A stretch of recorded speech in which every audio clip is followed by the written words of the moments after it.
Ustaz, sedih teramat sampai tak mampu nak angkat muka. Pasal layak kalau kita solat. Kalau Tuhan tak bagi, layak lah. Muka berkorak lagu kita ni, Tuhan tak bagi solat, sebut nama dia, layak. Sebab tu bila kita tahu ni anugerah, malu lah. Tak layak dia boleh pilih.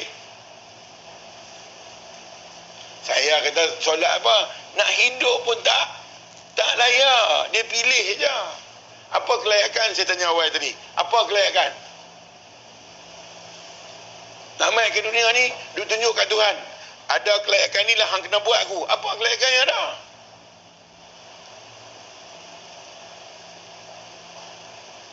Semua yang ada kat hang aku punya, apa kelayakan hang? Habis.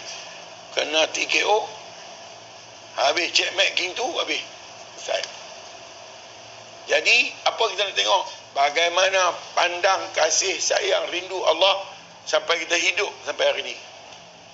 Tak lebih daripada pandangan Tuhan, kasih Tuhan, sayang Tuhan, rindu Tuhan saja. Wujud batang tubuh ni. Tengok-tengok, lah kerinduan rupanya nak pipuh tahu nak muka. Okey. Okey.